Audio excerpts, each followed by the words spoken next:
Chapter 1. I perished once. Not just in the physical sense, my heart perished long before my body ever did. 7 years of chasing Calvin, 3 years of marriage, 10 years of my life were devoted to him, and in the end it was all for nothing. Every ounce of love I gave him was wasted.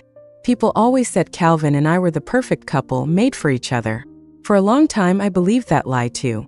He was kind enough, I suppose, always polite, always considerate. He never refused me, but he also never really saw me.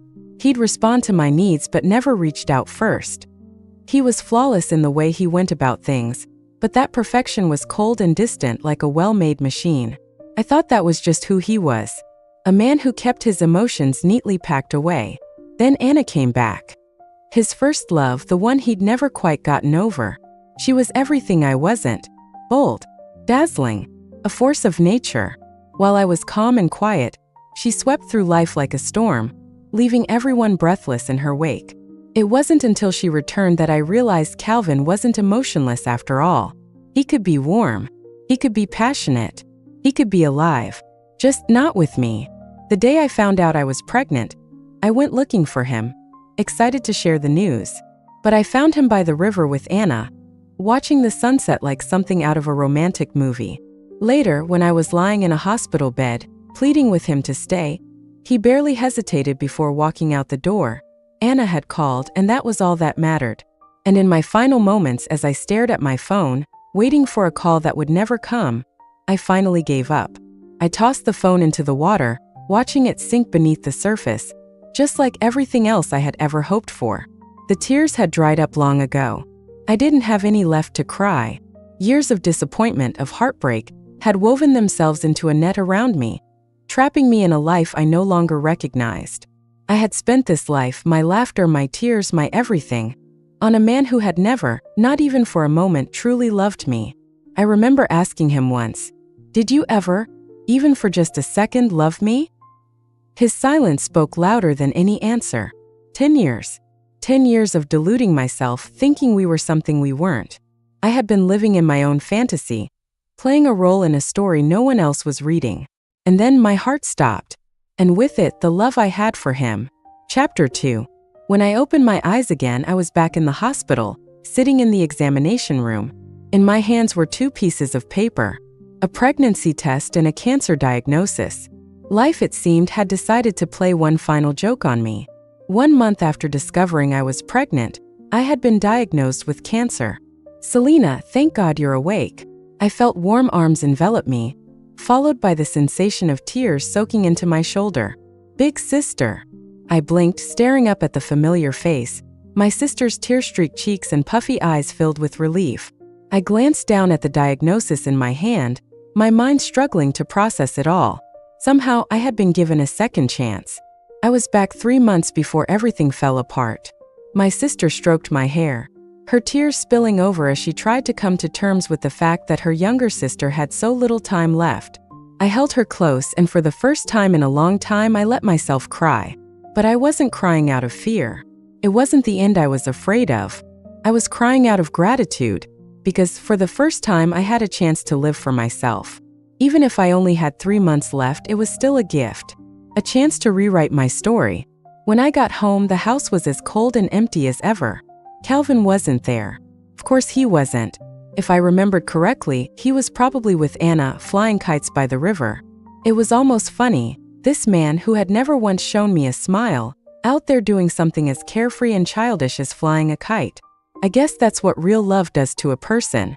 Just made me feel more like a fool. Chapter 3. I picked up my phone and dialed his number. No answer. I tried again. Still nothing. On the 3rd try, he finally picked up. "Selena? I'm in a meeting. We can talk later." Calvin's voice was as cold and detached as ever, as if he didn't even care why I was calling. I used to fall for that. I used to believe he was just busy. But now I knew better. This wasn't the first lie he told me, and it certainly wasn't going to be the last. Every time he said he was in a meeting, he was with her, Anna. My fingers tightened around the phone, but I kept my voice steady. "I need you to come home. Now, there's something important we need to discuss." There was a moment of silence. "Stop being dramatic. I'll come home when I'm done with work." And don't bother waiting for me for dinner. Click. The line went silent. But just before the call ended, I thought I heard something. A woman's voice laughing on the other end. Calvin, where should we go after this? I stared at the phone in my hand, and to my own surprise, I started laughing. How many times had I convinced myself that he was just busy? That he was stressed, that he had his reasons? I spent years making excuses for him, believing he couldn't help it. But now it was almost funny how blind I'd been. I walked over to the closet, pulled out our marriage certificate, and set it on the table. Then I went into the bedroom and started packing. Gone was the white cotton blouse I always wore, the one that made me look like the perfect, obedient wife. Instead, I pulled out a sleek black dress, one I hadn't worn in years. I did my makeup bold, fierce. Before I got married, I was wild and passionate. I loved rock music, festivals, and dressing up in ways that turned heads. I used to live for the thrill, for the freedom of being myself. But after I married Calvin, all of that changed. I buried my real self under layers of plain clothes and quiet smiles, trying to fit into the role of the perfect, quiet wife. I gave up my career, my hobbies, everything I loved just to make him happy. But not today. Today I was done pretending. Done playing the part of the perfect wife in this miserable little game. Today I was reclaiming my freedom. Chapter 4. I didn't have much to pack, just a few clothes and personal things. It all fit into one suitcase. I printed out 2 copies of the divorce papers and left them on the coffee table, ready for him to sign. And then I heard the front door open. Calvin walked in, his eyes immediately narrowing when he saw me. "What are you wearing?" His voice was sharp, irritated. "I told you I was busy. Stop this nonsense and go change. You don't look anything like a wife should." I couldn't help but laugh. He still thought this was a tantrum and that I was just trying to get his attention. I took a step closer to him, deliberately slow, my heels clicking on the floor. He frowned, taking a step back. "Selena, what are you doing?" That's when I smelled it, another woman's perfume. And there on his collar was the faint smudge of pink lipstick. I laughed again, louder this time, unable to control it. Calvin stared at me like I'd lost my mind, his voice dripping with annoyance. "What the hell is wrong with you?" I looked at him, the man I had loved for so many years. And finally I saw it for what it was. The disgust, the impatience, the way he was always just tolerating me. It had always been there, hadn't it? It was so obvious, and yet I had been too blind to see it. I had wasted so much of myself on him, on this. I laughed until there was nothing left to laugh about, and then the absurdity of it all stopped being funny. And then, in the calmest voice I'd ever used, I said, "Calvin." He looked at me, still frowning. "Let's get a divorce." Chapter 5. There was a moment of silence. "What did you just say?" Calvin's eyes narrowed, disbelief flickering across his face.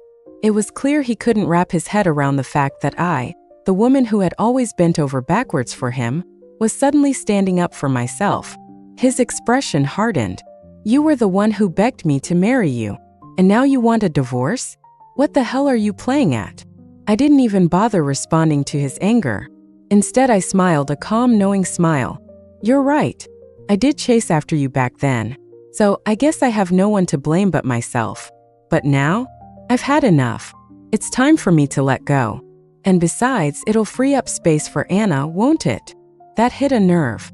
I could see the flash of panic in his eyes, the way he suddenly couldn't look me in the face. "There's nothing going on between us," he stammered, his voice lacking the usual confidence. "Anna and I were just colleagues. It's strictly business." Before I could respond, the doorbell rang. Calvin didn't even move. I walked over and opened the door myself. And there she was, Anna. For a split second, surprise flickered across her face when she saw me, but she quickly recovered, flashing that perfect, polished smile. Warm, charming, and just a little bit too practiced. "Hi," she said brightly. "I'm Calvin's colleague. He left something at my place." She held up one of Calvin's favorite lapel pins, the one he wore almost every day. I glanced at her and I could see it, the subtle challenge in her eyes, the unspoken competition she was daring me to engage in. But I wasn't going to play her game. Instead, I smiled back, calm and collected, and grabbed my suitcase. "I'm leaving. He's inside. You two can talk." Anna seemed taken aback for a second, but she said nothing. I stepped into the elevator, watching as she walked inside our apartment. Calvin didn't come after me. He didn't even look. And just like that, whatever small hope I had left disappeared completely. I pulled out my phone and typed a quick message. "Once you sign the divorce papers, let me know. I'll meet you at the court." No reply, of course. It was a beautiful day outside, the sun shining just like it had 3 years ago when I first moved into this place, full of excitement and hope. Now I was walking out with nothing but my pride intact. I tugged my suitcase behind me, trying to shake off the weight of everything that had happened. For a brief moment, I even skipped a little, trying to recapture the carefree spirit I used to have. But then out of nowhere, a sharp pain ripped through me. I doubled over, collapsing to the ground. Blood. I could feel it running down my leg. A stranger rushed to help, and the next thing I knew, I was being taken to the hospital. The hospital room smelled like antiseptic, the sterile scent of cleanliness masking the reality of pain. This time, Calvin actually showed up. His shirt was wrinkled, his hair a mess. For once, he didn't look perfectly put together. I guess he had rushed over after getting the call. He sat down next to my hospital bed, his face a mixture of frustration and confusion. But the first thing he said wasn't an apology or even concern. "Why didn't you tell me?" His voice was sharp, accusatory, as if I had somehow wronged him. I stared up at the ceiling, feeling nothing but exhaustion. And then, almost without realizing it, I started laughing. It was a bitter, hollow sound, but it felt like the only appropriate response. I laughed so hard that it sent another wave of pain through my abdomen. Calvin looked at me like I'd lost my mind. When I finally stopped, I turned to him, my voice cold. "Tell you? Tell you what? The last time I tried to call you, you were in a meeting or too busy with your date. I wouldn't dare disturb you." He blinked, taken aback. But not because he thought he'd done anything wrong. No, he was just shocked that I'd actually spoken back to him like that. The woman who had always been so quiet and obedient was suddenly standing up for herself, and that made him angry. His face twisted in frustration, and he stood up, clearly ready to storm out. But then he hesitated, noticing the nurses and doctors nearby, aware of how it would look if he left his wife, who had just miscarried, alone in the hospital. So with a sigh, he sat back down, trying to regain his composure. "Can we stop this? You're being ridiculous, Selena. I've told you already, nothing happened between me and Anna. You're overreacting. When we get home, I'll explain. We can fix this." Chapter 6. Ridiculous? I didn't even bother looking at him. His excuses, his tired, predictable excuses, were no longer worth my time. If it hadn't been for the hospital calling him my legal spouse, I wouldn't have told him anything at all. The old me might have felt hurt by his accusations. I probably would have cried, felt guilty, and tried to fix things as if his mistakes were somehow mine to solve. But right now, I didn't have the energy. I was drained emotionally, physically, completely. I closed my eyes, letting the silence speak for me. Calvin noticed the difference. He hesitated, and then awkwardly reached for my hand. It was the first time in years he'd made a move like this. His touch was stiff, hollow. "Selena, don't worry. We'll have another baby. Everything will be fine." I wanted to laugh. Here he was worrying about the baby, about the future, about everything except me. Always except me. I felt the warmth of his hand, but it only made the coldness in my chest grow. I opened my mouth to say something, but then his phone rang. He glanced at me and then at the screen. He didn't hesitate long. Of course he didn't. He stepped out of the room, his voice muffled through the door. "I'm at the hospital." "What? Where are you?" "Don't worry, I'll be right there." "Yes, I'm coming." When he came back, his face was full of fake apology. "Selena, I'm sorry. Something urgent came up at work. I've arranged for a nurse to stay with you. She'll take care of everything." And just like that, the last bit of sadness I felt for him turned into something else, numbness. This wasn't the first time he'd done this, and I knew it wouldn't be the last. I was so used to him walking away from me by now that it didn't even hurt anymore. I didn't matter to him. I never had. So why did he keep pretending? Why keep up this ridiculous act? Didn't he find it exhausting? I stared at him, at the way he tried to look concerned, and suddenly I felt sick. I leaned over the side of the bed and threw up. But I hadn't eaten anything. What came out was blood. The room spun around me, and I reached out for something to steady myself, but my hand slipped and I fell out of the bed. Maybe it was the sight of the blood, or maybe it was seeing me collapse, but Calvin froze. His face went pale, and for the first time in years, I saw something close to fear in his eyes. He shouted for the doctors and nurses rushing to hold me up. "Selena! Selena, can you hear me? Stay with me, please." His voice was frantic, but I couldn't bring myself to care. I felt a bitter laugh escape my lips, even as my vision blurred. Calvin, meeting you was the worst thing that ever happened to me. Chapter 7. I was under for hours. When I woke up, my sister was there. Her face was streaked with tears, her eyes swollen from crying so much. She'd been waiting for me, terrified. I reached out, my hand shaky, and touched her arm. She quickly wiped her eyes, her expression softening as she leaned in to hug me. I held her tight, feeling the warmth and love I'd been missing for so long. "Sis," I whispered, my voice hoarse and weak. "I should have listened to you. You were right. I never should have married someone who didn't love me." She started crying again, her sobs soft but unrelenting. We'd lost our parents years ago, and it had always been the two of us looking out for each other. She had been my rock, and I'd ignored her warnings. I'd thrown myself into a marriage that was doomed from the start. How foolish I'd been. I wiped away her tears, my heart aching for all the pain I'd caused her. "Let's live together after the divorce, okay? You won't mind taking care of me, will you?" She swatted at me playfully, her voice cracking but lighter. "Don't be ridiculous. Of course I won't mind." I smiled at her, brushing away the last of her tears. It was true, when everything falls apart, the only people you can truly rely on are the ones who love you unconditionally. A few hours later, Calvin showed up. He walked in with a bouquet of flowers and a basket of health supplements, completely oblivious to what had really happened. He thought I just had complications from the miscarriage. But when the doctor explained the full extent of my condition, his face went pale. He stood there, frozen, unable to speak. My sister didn't acknowledge him. I didn't either. But he didn't leave. Instead, he stayed, awkwardly peeling an apple, fumbling as he tried to make himself useful. "I'm sorry, Selena," he muttered, his voice barely above a whisper. "I've been such an idiot. Please forgive me." He handed me the apple, but it was a mess, uneven, the peel jagged and broken. And then I smelled it, the faint trace of perfume still clinging to him. I didn't take the apple. I couldn't. The sight of him alone made me feel sick all over again. I turned my back to him, my voice cold and calm. "Calvin, the only thing I want from you is your signature on the divorce papers. After that, don't come near me again. Selena, please. I'm done listening to your lies. Just leave." There was a long silence. And then I heard him stand up, his footsteps slow and heavy as he walked toward the door. Before he left, he said one last thing. "I won't divorce you.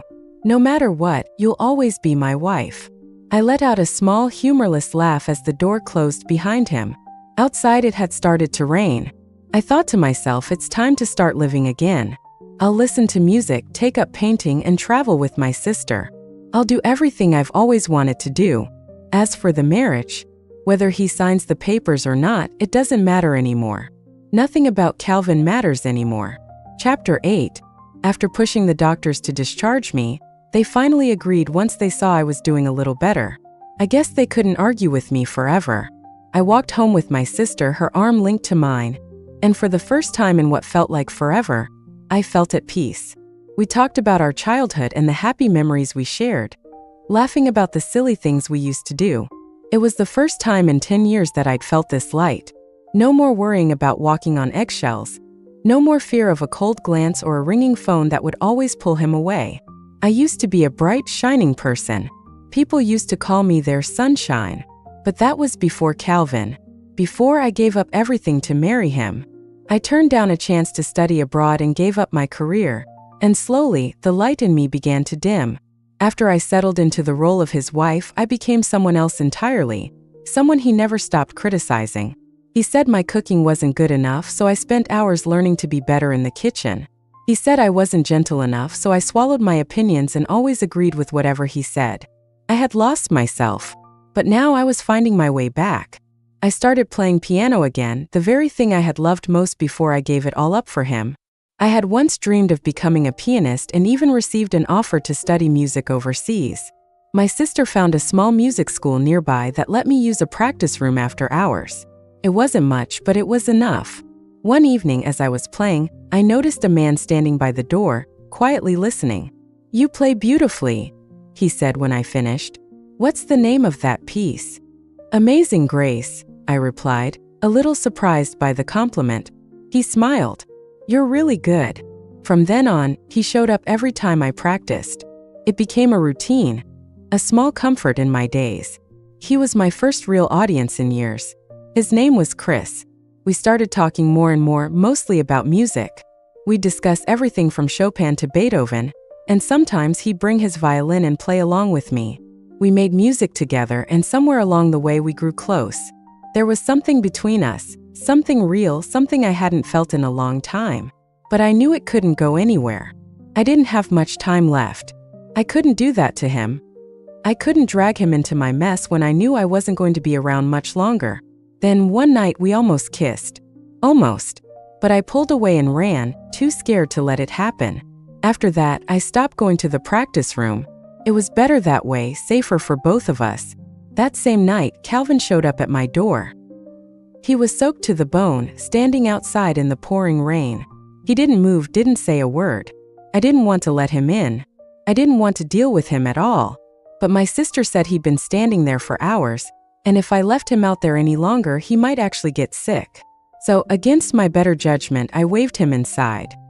He hesitated for a moment, and then his face lit up with hope, like he couldn't believe I was actually letting him in. I felt a strange pang in my chest, a mix of anger and pity. He looked so much like the old me, standing there foolishly waiting, hoping for something that was never going to happen. I softened, almost out of habit, and handed him a towel. We sat in silence for a while, and then he finally spoke. "Selena, I messed up. I didn't know how to appreciate you. I took you for granted, and I'm sorry." He kept his head down, his voice thick with guilt. He looked like a man who had finally realized how much he had lost. The old me would have forgiven him right then and there. But I wasn't that person anymore. I crossed my arms and leaned back. "What about Anna? You don't want her anymore." At the sound of her name, he flinched. That told me everything I needed to know. He hadn't cut her off. Whatever lies he had spun before were just that, lies. "It's not like that," he said quickly, his voice shaky. "She just moved back here and doesn't know many people. She needed someone to help her get settled, and I was just doing that." I couldn't believe how blind I had been for so many years. How had I never seen him for what he truly was? I stood up and looked him straight in the eye. "You've been helping her a lot, haven't you? When I was home waiting for you, you were with her. When I lost our baby, you were with her. When I got sick, you were still with her. You've lied to me over and over, all to be with her. So tell me, Calvin, what am I to you?" He opened his mouth to speak, but no words came out. "I'm sorry," he finally said. "Sorry." That's all he had to offer after everything? After 10 years. Something inside me snapped. The anger I had been holding back for so long finally came rushing out. I slapped him. Hard. He didn't move, didn't react. He just sat there, stunned. "Get out," I said, my voice shaking with fury. "Get out of my life." Just then his phone rang. He hesitated, glancing at me, but before he could answer, I snatched it out of his hand. Anna's voice came through the speaker. "Hey, Calvin. How's it going with Selena? If we don't get her shares, we might not have enough votes for the board meeting." I hung up the phone, disgusted. A bitter laugh escaped my lips. "It's not what you think," Calvin stammered, his face pale. "Selena, I swear it's not like that." But it didn't matter anymore. I finally saw him for who he truly was. At that moment, I realized something. This was the price I had paid for loving him. This was the cost of being blind. Chapter 9. I sat down, pouring myself a glass of water. "So that's it, Ethan. I wondered why you'd come to apologize. It was for those shares. Your father transferred them to me when we married. If you sign the divorce papers, I'll return the shares." Ethan's lips moved, looking embarrassed. "Those shares are important to me, Jenny." "Then sign. I have extra copies of the divorce agreement. Can't we start over? You have only a few months left. Let me be with you. I can cook for you, take you to see the world. We still have a chance." He became emotional, tears streaming down his face. For the first time, he cried in front of me. Human joy and sorrow are different. To me, these were crocodile tears. I looked at Ethan like a stranger. I threw a divorce agreement and a pen at him. Sign it. Chapter 10. The next time I saw Ethan was at the company. I brought the share transfer agreement. Unsurprisingly, Anna was there. She greeted me. "Jenny, long time no see." I walked past her. Her face turned awkward. I heard whispers around us. That Anna, a homewrecker, always seducing men and even hooked up with Ethan. What else would you expect? Did you hear Ethan is divorcing because of her? I ignored them, walking ahead. But I saw a familiar face in the boardroom. Chris. He looked surprised too, but only for a moment. He smiled at me. I smiled back. Ethan walked over. "Mr. Chun, this is Jenny. She's here to transfer shares. With her shares, we can secure the vote." Chris looked at us with interest. He heard the gossip. "So this is Ethan's wife? She's beautiful. And the one outside?" He glanced at Anna. Ethan's face stiffened. "We're divorced," I said. "We have no relationship." "Mr. Chun, please don't say such things." Chris came closer, boldly asking, "In that case, can I pursue you?" Ethan's face darkened, and everyone outside was stunned. I was shocked looking at Chris, but his eyes were sincere, not joking. I didn't know what to say, avoiding his gaze. "Let's sign the share transfer agreement." We completed the signing in an awkward silence. Chris was the only one not awkward, his eyes following me. I left in a hurry, but I ran into Anna downstairs. She glared at me. "I didn't know you were so good at seducing men, Jenny." I frowned, then laughed. "I wouldn't dare. I'm just honest. Unlike you, lurking in the shadows." "You!" Anna was furious, raising her hand to hit me. I dodged, leaning against someone. It was Chris. Ethan came down, glaring at Anna. She reluctantly dropped her aggressive stance. "Mr. Chun, no need to see me off." He looked at me, complex emotions in his eyes, but said nothing. Chris nodded, protectively guiding me to his car. Chapter 11. In the car. "So, did you run away that night because of him?" Chris watched Ethan's retreating figure, asking as we sat in the car. I shook my head. "No, not him. He's not worth it." Chris leaned closer, very near. I instinctively recoiled, meeting his gaze. He was more charming than Ethan, with a touch of lazy indifference. He buckled my seatbelt but didn't move back, looking down at me. What I said earlier was true. "Will you consider me?" I heard my heartbeat quicken. But why? Why did I only have a few months left? I couldn't give him an answer. I turned away, not wanting him to see the tears in my eyes. He sighed, saying nothing more. We drove in silence. He dropped me off at home. "Your piano playing is beautiful. I can see you love it. Come back to the piano room sometime. I have a gift for you." He left after saying that. Chapter 12. I stayed home listening to music. The next day I practiced piano in the air. On the third day I followed my heart and went out. But at the door I saw someone I didn't want to see. Ethan sat on the flower bed, looking like he'd been there a while. He saw me and came over, handing me a box of pastries. "Jenny, these are your favorite osmanthus cakes. I queued for a long time to get them. Try them." He watched my face, his eyes hopeful, his expression cautious, unlike anything I'd ever seen. So much like the old me. I suppressed my sadness, calmly taking the pastries. "I'll accept these. But Ethan, don't come to see me again. We're over." I turned to leave. He grabbed my arm. "Why? Why are you so heartless now? Is it because of Chris?" He was suddenly angry, gripping me tightly.